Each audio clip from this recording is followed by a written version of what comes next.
Hello everyone, it's Brett here, Lionheart84, and this is part one of my seed sowing experiment for soursops and sweetsops, which I think are also known as sugar apples. Now, I had a go with rollinias earlier in the year, and also achachas and mangosteen and various other tropical seeds, and had 100% failures on them. So I've decided to try some other methods and take a little bit more care with them this time. One of the problems I've noticed with the seeds, whether I'd used a wet towel method or I had them in compost, is after a few weeks, without any signs of growth, they just seem to have gone mouldy. And when I've sort of inspected the soil, it's been full of various looks like nematodes and microscopic insects and probably fungus gnat larvae, and I think basically they've just entered the seeds and destroyed them. So what I thought I'd try here is a little bit more of a controlled method and try some new systems that I haven't used before and some new growing media. I'm going to use 2 pots as a test for the seeds and just plant the seeds in the normal way in the pots and keep them moist and see what happens. Basically what I've done is soaked the seeds overnight in warm water. Those are the sweetsop seeds, of which they're 20, and I've got 25 of the soursop seeds.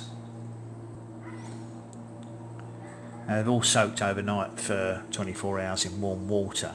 Now what I'm going to do to try and be a bit more controlled with this, I've got some hydrogen peroxide solution, which is just a 3% solution, which should be a disinfectant for the seeds. So I'm going to transfer the seeds into that, let them sit in there for probably just a few minutes, not too long.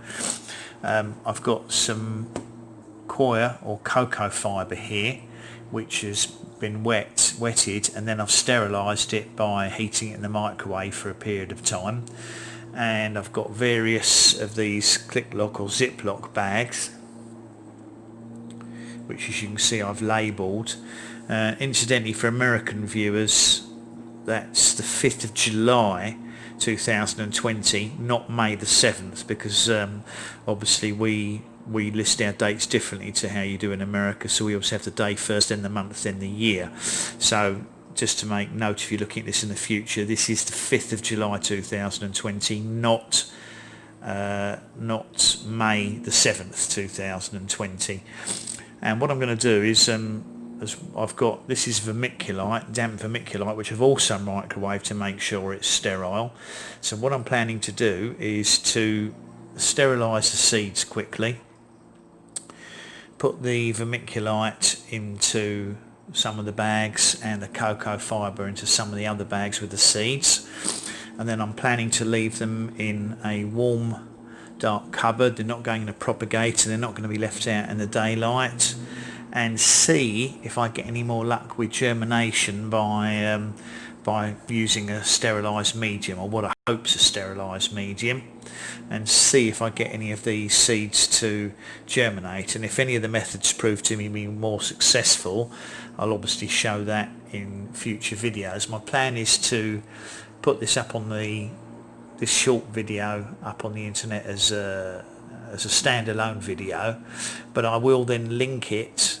If any of them germinate, I will link it to the subsequent videos and I'll join them onto it, so we can see if we have any success and the difference in growth rates if any germinate. So I'll be back in a minute after I've bagged the various seeds up. So here we are back, and I've finished bagging them up now. As you can see, I've got the soursop on that side. The first bag is vermiculite, and then I've got 2 bags of different sizes. I'm only using different size bags because I didn't have enough bags, and they've just got the coconut coir or coirin, coconut fibre. Those are the soursop, and these are the sweetsop. I've done 2 of those with vermiculite and 1 with the coconut coir. And what I'm going to do is put these in, try and get them into this container here. Probably not going to fit, doesn't look like it. Just about. yeah, I'm just about going to fit in there. Now, there's absolutely no way, I can put a lid on it as well, there is absolutely no way that I'll have any risk of fungus gnats getting into there and laying eggs. They're in sealed bags, and I'm going to put them in a container with a lid on as well. So there's no risk of any pests or insects getting in there. Now what I'm planning to do is put them in the top of one of my cupboards in the dark, and in about 3 or 4 weeks time I'll take them out and have a quick inspection and see if there's any signs of life. And as I said, there's the control pots. I'll put some vermiculite on the top of them. There's a pot of sweetsop and a pot of soursop, and we'll see if they germinate and how long, if they do, how long it takes them to germinate. I've put the dates on, so it'll be an interesting thing to see if by sterilising and using a sterilised medium, if I can get rid of the mould problems. Hopefully I haven't got the mediums too wet. I did give them a bit of a squeeze because they seem to have a bit too much moisture in, so there is a risk of seed rot, but I'm going to put them in a cool dark cupboard. Not cool, if it's room temperature it should be, they should keep at about 70 degrees Fahrenheit, 21 centigrade, possibly a little bit warmer in the top of the cupboard as it's nearer the ceiling, and I'm hoping I might have more success than I had with my rollinias. But I'm going to say thanks for, even though I'll link videos to it in the future, I will say thank you for watching, and please remember to like the video, subscribe to my channel, share it with anyone you think's interested, and click the bell to get updates including on these videos. But I will make one longer video and link it all together if I have any germination success, and I'll catch up with you all soon. Brett out for now.